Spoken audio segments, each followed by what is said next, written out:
कुछ दिन पहले जो अपहरण की घटना हुई थी इसमें डेड बॉडी मिला था, उसी में पुलिस के द्वारा इसमें अनुसंधान किया जा रहा था और जो पूरी घटना में जो लोग सम्मिलित थे उनकी पहचान करके उनकी गिरफ्तारियां की जा रही थी।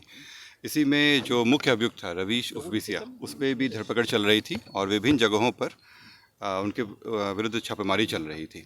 इसी में पुलिस को इन्फॉर्मेशन मिला कि वो पटना आने वाला है और यहाँ से पैसे लेकर नेपाल भागने की तैयारी कर रहा है।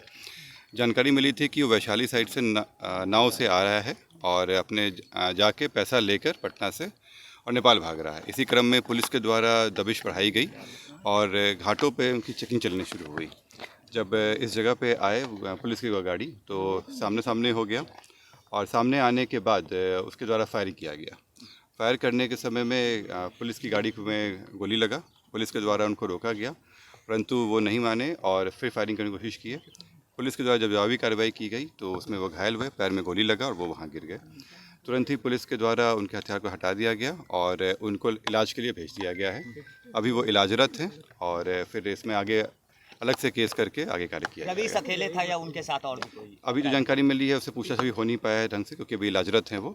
जैसे जानकारी मिलेगी आप लोग अवगत कराया जाएगा। कितने राउंड गोलियां चली है पुलिस की तरफ से और अपराधी की तरफ? उन लोगों की तरफ से एक गोली चलाई गई है, दूसरे गोली चलाया जा रहा था। वो क्या क्या बरामदगी है? बता रहे हैं आर्म्स जो उसके द्वारा हथियार का इस्तेमाल किया गया था वो बरामद हो गया है यहाँ पे।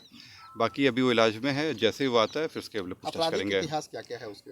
उस पर अभी तक 5 से ज़्यादा आपराधिक इतिहास मिल चुके हैं विभिन्न थानों में। इसमें हत्या के हैं, शराब के हैं और अन्य मामले भी सम्मिलित हैं। रवीश को कितनी गोलियां? हाल ही में जेल से छूटा था क्या? हाँ, ये हाल में जेल से आया था, कुछ दिन पहले ही जेल गया था और जेल में छूटने गया था और उसी छूटने के क्रम में जो घटनाएं हुई थी उसी का ही।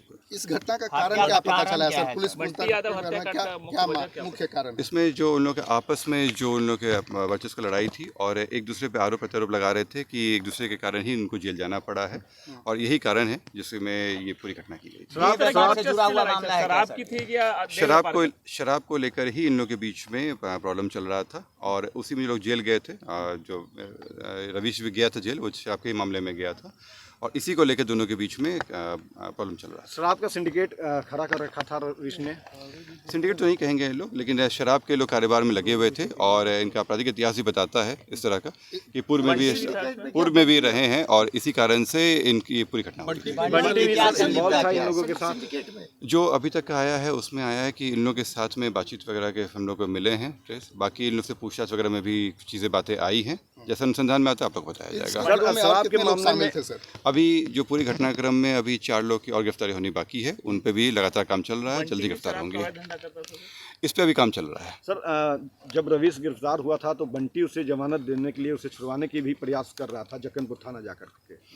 ये इस तरह का वो आया है, जब उसकी गिरफ्तारी हुई थी तो उस समय वो थाना पे आया था, जिससे ये स्पष्ट है कि इन दोनों के बीच में पहले से भी कार्य चलता था और पहले के भी इतिहास भी, और आप लोग अवगत भी होंगे, वहाँ के लोकल लोगों को भी जानकारी है। और इसी जो गिरफ्तारी होने के बाद में ही इन लोगों के बीच में दूरियां बढ़ गई थी और ये जो है वो वर्चस्व को लेकर लड़ाई चल रही थी।